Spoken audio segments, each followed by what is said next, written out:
5 milyan oo dollarka Mareykanka ah baa madaxeeda dul yaala gabadhan halka idinkaga muuqata cidii keenta informationkeeda iyo meeshay ku nooshahay ama xog yar ba Allah ka dhigay waxa way abaalmarin lacageed buu ku guuleysanaya haweeneydani waxay ku jirtaa 10 qof ee ugu horeeya FBI-du ay doondoonayaan ama 10 qofood ee loogu doondoonista badan waqti xaadirkan la joogo way nooshahay wadamo fara badan oo waxa jira ay ku dhumaaleysanayso oo la baahiyay wadamadaas ilaa dhamaadkan kula wadaagi doonaa bal muuqaalka ila dhamayso haweeneydani sababta loo doondoonayo lacagaha 5 milyan loo dul dhigay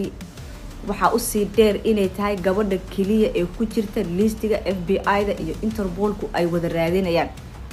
haweeneydan magaceedu waxa la yiraahdaa Ruja Ignatova waxa way Bulgarian 30 May 1980 ku dhalatay gudaha Bulgaria 10 jirkeedii ayadii familigeedu waxay u soo guureen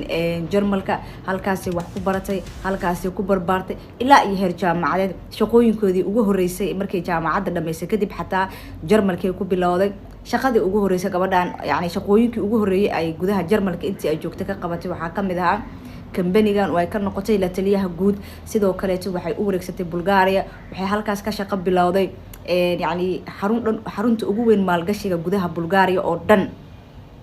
bay ka shaqo bilowday qofta shaqooyinkaas fiican oo dhan umaysan cuntameeni sababtoo waxay ahayd gabar ku haminaysa inay maal qabeen noqoto inay taajir noqoto waxay taagan tahay shaqooyinkan ima celiyaan subax kasta bangiga ku dheelma jirta si ay uga caawiyaan maxal dhahay ama uga saacideeyaan mashruuciyo iyo waxyaabo ay wadatay okay maalin walba way la tacaali jirtay soo 2013 waxa dhacday qoftan inay ka warhesho Bitcoin-ka waxa loo yaqaano kadib waxay sameysay warbixinay raadisay macluumaadka qaabka u shaqeeya Bitcoin-ka adduunyadaas ay sameysay qofta marka waxay heshay fikradii ay ku taajiri lahayd maal qabeen ku noqon lahayd riyadeeda ay ku rumeen lahayd soo waxay bilowday inay dadka soo jiidato waxay bilaabatay inay sameyso maxaa la dhahay wax loo yaqaano one coin oo ay dadka uga dhigi jirtay inuu yahay sida Bitcoin-ka xiga amal oo sida lacagaha looga sameeyo halkan inay iyaguna halkan ka sameyn karaan qoftan qayaano weyn bay isticmaali jirtay oo ah intii ay ka shaqeynaysa xaruntii maalgashiga ugu weyneed Bulgaria waxay ka baratay siyaasiyiin waxay ka baratay dad caan ah waxay ka baratay dad ganacsada ah soo ganacsatadaas waxay u isticmaali jirtay qaab dadku inay u tusto ah dadkaana la soo shaqeeyay shahaadooyinkeedii PhD-ga Jarmalka ay ka soo qaadatay waxyaabahaas oo dhan bay dadku qaab waxay soo jiidashaan u isticmaali jirtay waxay tagi jirtay baa lagu leeyahay xalfadaha ayadoo dadka ka dhaadhicinaysa Bitcoin-ka xogay inuu yahay one coin-kan dadku halka dhaqaale ay gashtaan si ay lacago ugu sameystaan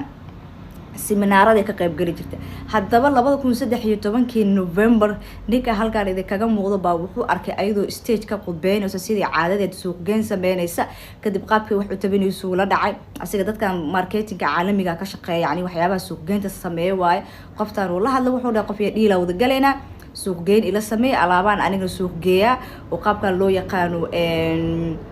MLM waa marketing level waxa la dhahaa multi level marketing okay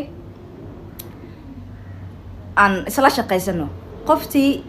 qaybtaana suuq geen waxay uga sameynaysaa one coin-keedii halkaana ninkan oo waxay kala shaqeynaysay alaabo inay suuq geen la sameyso maalintaas alaabihii laga gato ama alaabihii la gado waxay ku qaadan jirtay commission qoftaan still kumaysan qancin waxaas taajirnimo u cad ninkii naftirkiisa waxay tiraahdaa soo dhaw saaxiib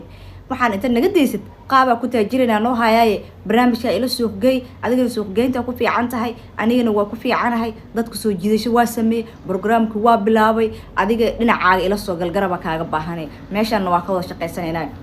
ninkii suuq geynta ugu weyn asaa ka qayb qaatay sababtoo ah wuxuu bilaabay inuu shirar qabto wuxuu bilaabay inuu seminaaro bixiyo wuxuu bilaabay inuu barnaamijka baahiyo ayada shaqada dhinacay kaga waday soo one coin-kan waa digital lacaga been abuura oo ay dadku ka soo aruurin jireen waxa inta ku sii dheeray dadka waxay dhihi jireen xataa lacagaha idinka keena lacagay idin sii dhalaysaa sidoo kale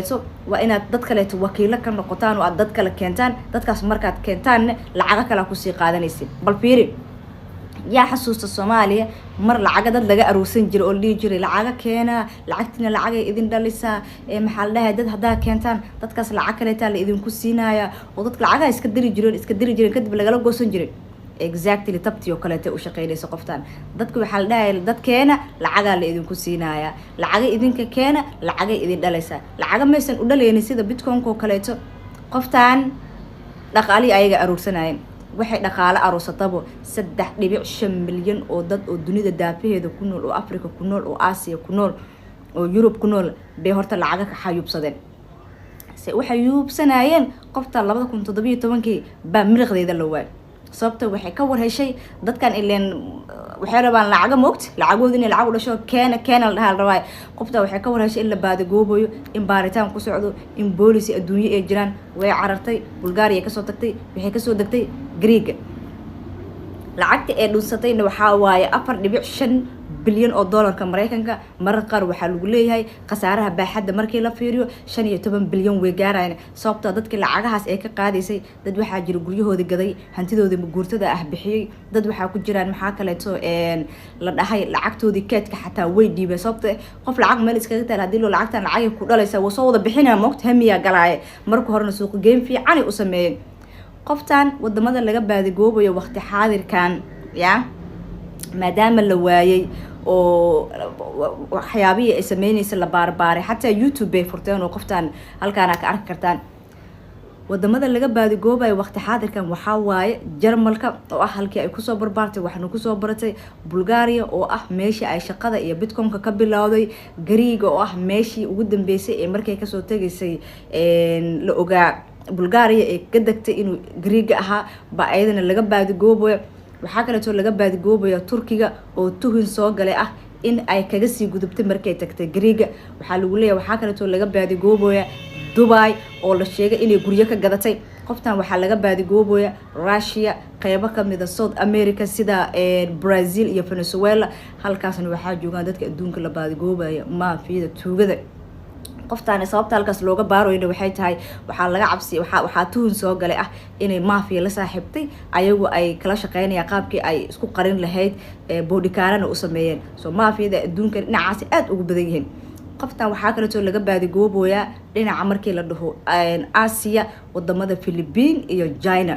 Africa markii la dhahanay waxa aad looga baadi goobayaa South Africa sababtoo waa meel dalxiis oo qurux badan oo lagu noolaan karo marka qoftaan intaas soo wadan baa laga raadinayaa $250 waxa dul dhigeen FBI 250 ka kaleetana waxa dul dhigeen dad caana malaha dadka lacagta ka lunsanto waaye shirkado waaweyn waxyaabahaas oo dhan baa ayaga lacag dul dhigeen soo total lacagta gabadhan madaxeeda dul saaran waa 5 milyan oo